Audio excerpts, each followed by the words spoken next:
Bonsoir tout le monde. On va faire la suite de l'examen BTS 2019, l'exercice 4 sur les équations différentielles via transformée de Laplace. Donc, on se propose de déterminer la fonction y définie sur R, vérifiant y est nul sur l'intervalle moins l'infini et 0. Y est deux fois dérivable sur 0 plus l'infini et vérifier l'équation différentielle E. Y seconde moins 3y prime plus 2y égale exponentielle t sinus t pour t dans 0 plus l'infini. Y0 plus égale à 0 et y prime de 0 plus égale à 0. On suppose que la fonction y et ses dérivés ont des transformés de Laplace et l'on note yp, c'est la transformée de Laplace de la fonction y de t. On rappelle que la transformée de Laplace de la fonction dérivée y' de t, c'est p fois la transformée de Laplace de y de t moins l'image de 0 à droite par y. Et que la transformée de Laplace de y seconde, c'est p carré la transformée de Laplace de y moins p fois y 0 plus moins y prime 0 plus. Et la place de exponentielle moins at sinus oméga t u de t, on rappelle u de t c'est l'échelon de l'unité. Échelon d'unité, c'est la fonction constante égale à 1 sur 0 plus l'infini et nu sur moins l'infini 0. La place de exponentielle moins at sinus oméga t u de t en p, c'est oméga sur p plus a au carré plus oméga carré. Par exemple, c'est a égale à 1, on remplace par 1. C'est oméga égale à 1, on remplace par 1. De même, la place de exponentielle moins at cosinus oméga t u de t, c'est p plus a sur p plus a au carré plus oméga au carré. Et la place de exponentielle moins at u de t en p, c'est 1 plus, sur p plus a. Où u est la fonction échelon unité. Première question, calculer les transformés de Laplace des fonctions suivantes. Exponentielle t u de t, exponentielle de t u de t, exponentielle t cosinus t u de t, exponentielle t sinus t u de t. Donc ici, on peut répondre à cette question en calculant, donc par exemple, la place de exponentielle t u de t. Je peux dire que ça, c'est l'intégrale de 0 plus l'infini de exponentielle t exponentielle moins pt dt. Ça, c'est par la définition. Mais nous, on va utiliser ce qui est donné ici, c'est-à-dire Laplacien. Donc ici, le paramètre p. Donc on va juste faire identification. Donc la place de exponentielle t u de t, ça correspond à exponentiellement à t u de t avec a égale à moins 1. Donc c'est 1 sur p plus a, c'est-à-dire p moins 1. Ça correspond à a égale à moins 1.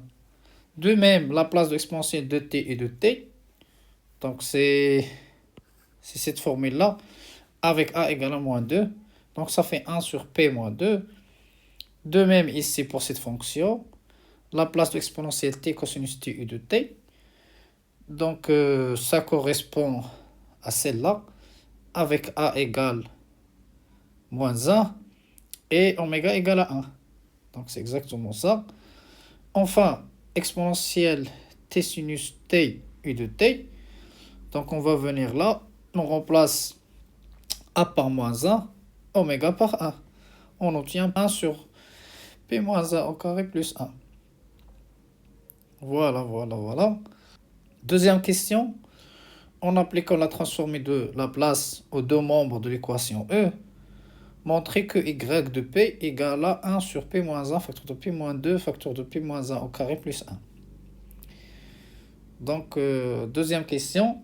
On a la place de y seconde, c'est une fonction qui dépend de p. En p, d'après ce qui est donné, c'est p carré fois la place de y, qu'on va noter y, grand y de p, moins p fois y de 0 plus, moins y prime de 0 plus. Ça, c'est déjà donné, c'est 0, 0. Donc, il va rester p carré, grand y de p. La transformée de la place de y', c'est py de p, moins y de 0 plus. Et ça, c'est 0, donc il reste Py de P.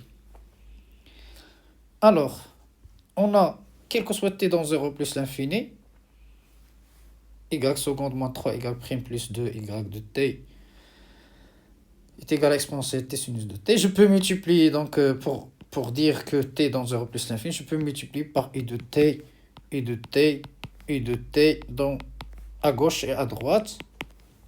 Après, j'applique la place sur les deux côtés. Donc la place de cette quantité égale à la place de cette quantité.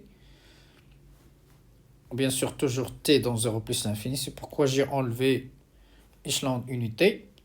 Après ce passage ici, j'ai utilisé la linéarité de la place. On l'a transformé de la place. Donc ça fait transformé de y seconde, moins 3 transformé de y prime, plus 2 transformé de y. Et ça, c'est déjà calculé. Ça fait 1 sur p moins 1, le tout au carré plus 1. Après, ça, c'est aussi déjà calculé. Ça fait p carré grand y de p. Ça, c'est aussi calculé. Ça fait 3. 3, c'est ici. Ça fait py de p. Et ça, c'est y de p avec un 2 qui est ici, égale cette quantité-là. Si je factorise par grand y de p, je factorise aussi ça, je le fais passer à droite, j'obtiens exactement ce qui est demandé. Y de p égale à 1 sur p moins 1, facteur de p moins 2, facteur de p moins 1, le tout au carré plus 1. Troisième question, on admet que, bien sûr, on peut démontrer ça, sauf qu'il y a beaucoup de calculs là. On développe cette quantité-là, on trouve celle-là comme ce qu'on a fait la dernière fois dans l'autre exercice. Déterminer la fonction y, c'est-à-dire y de t en fonction de t. Donc ici on va utiliser la transformée de la place inverse. On va revenir dans l'autre sens.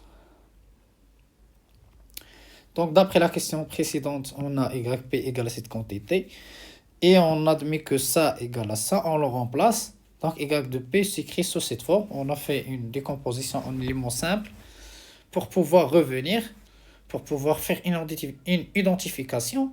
On sait que la fonction dont la place égale à 1 sur p moins 1, c'est exponentielle de t, u de t.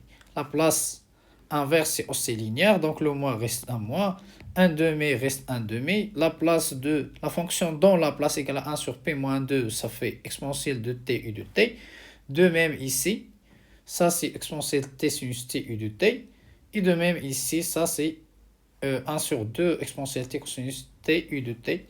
Donc enfin, la solution de notre équation différentielle, c'est cette fonction-là, y de t égale à moins exponentielle t plus 1 sur 2 exponentielle de t moins 1 demi exponentielle t sinus t plus 1 sur 2 exponentielle t cosinus t. Voilà, c'est terminé.